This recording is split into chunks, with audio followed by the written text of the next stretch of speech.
G'day Eagles fans and welcome to this week's episode of Ask Simmo, proudly presented by ECU. It was a tough outing on Saturday night against the crosstown rivals. I'm joined as always by Adam Simpson. Simmo, I dressed up for you. Sharp, yeah.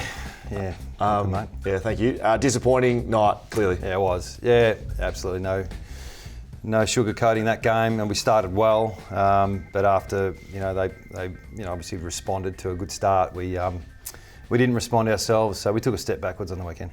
2 more games left in the season.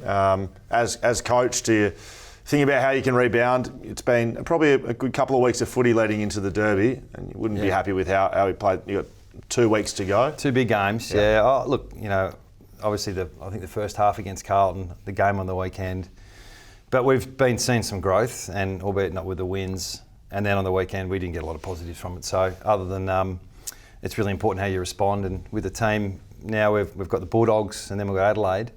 They're really important how you finish off the year. We think it's connected to the future. So we went through it in 17, didn't we, with different circumstances, but we win a couple of games late in the year to get us into the finals, and then we have that big win in Adelaide, and then we got smacked by the Giants. But it's sort of fed into the next year, so we're aware of how important finishing the year off is well.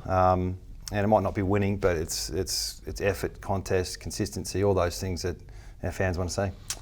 Selfishly, I've missed some of these, but the players that have retired over the last couple of years, Josh Kennedy, unfortunately I missed his farewell speech, but over the last 3 weeks we've seen Shannon Hearn, Luke Shuey and now Nick Nananui retire. Can you speak about Nick, what he's meant to the football? Oh, well, all 3 of them. I mean, when you actually think about their status within our club and the AFL, and then Nick spoke really well today, probably the best of the 3 in terms of speeches. Oh, wow. Good.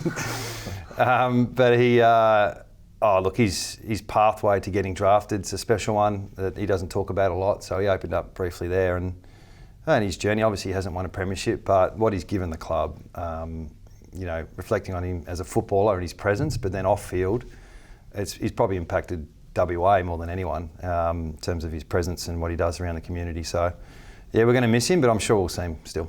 Yeah, well said, mate. Let's get to the listeners and the audience's questions. Doc Samaj asked, there was a difference in intensity between the Essendon game and the Fremantle game, or did Freo do so well that made things difficult? Twofold,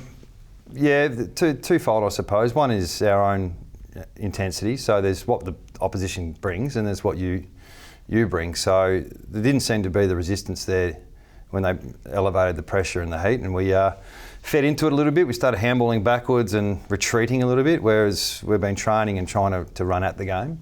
And we got locked into their front half. So their front half defence is really good, probably the best we've had for a long time. And our inability to handle that pressure just, I think it was 60 plus inside 50s to 30 something. So, yeah, disappointing. Very good. Ryan, were you tempted to play Elliott Yeo in the midfield throughout the derby? I was, yes. I was. We just don't have enough talls down back at the moment, mate. We're a bit light on. Young Bazzo's been in and out of the side, but he's in his 2nd year, and we don't want to overexpose some of these kids. So we played Yoey back, coming back from injury. Seems to get through the game a lot better as a backman, but we might not have a choice. I mean, the game was probably gone by the time we really thought seriously about doing it. I'm not sure if it would have made any difference. But yeah, we'll look at the next two games and see if there's an opportunity there maybe. Yeah, okay. Miguel Sanchez, next question. Josh Rotham played in the forward line on Saturday. What was his role? Yeah, well, we were going to second ruck him until we had a late change with Brady going out of the side right at the last minute, and Jack Williams came in. So it sort of threw things out a little bit, but he was going to be our second ruck. So we're going to go with a quicker side. We had Petch in the side, Hoff in the side, and then unfortunately those two got made unavailable late in the day. So yeah, a bit disorganised by the time the game started, to be honest. Yep, okay. Kaiser, I was down at the Waffle and saw this game. I thought he looked really good. Isaiah Winder looks like he's been in strong form at the Waffle Eagles. Is there any chance he gets a run in the last 2 rounds? Possibly, yeah. We had, I think, 5 or 6 play on the weekend. Still probably not enough to be a competitive Waffle Eagles side. You need probably 10 or 12. But yeah, he's come back from injury. He's played the last 3 games as a half-back.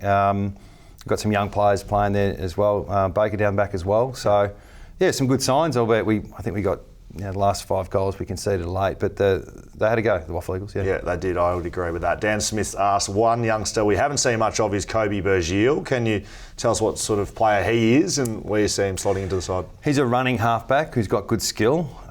He had a couple of hamstring injuries early in the year, and we had to shut him down for 5 or 6 weeks. So it got to the point where he's probably available now to play, and we thought, first year player, 2 or 3 hamstrings, let's just ice him for the rest of the year and get him right for pre-season. Bit of a lighter side to finish off, mate. The Matildas playing Wednesday. You're going to get a chance to watch that. Is training meant to be on at 60? I hope not. I hope you've moved it. Everyone around the country. Mate, what happened on the weekend, I have not been in the Matilda space, albeit before the game. You almost got overlapped.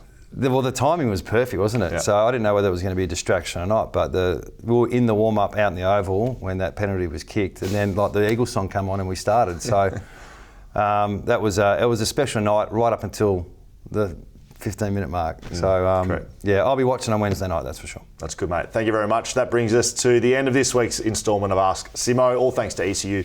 Appreciate your company as always, Simmo. Good luck this Sunday against the Dogs. Next week, wear a suit.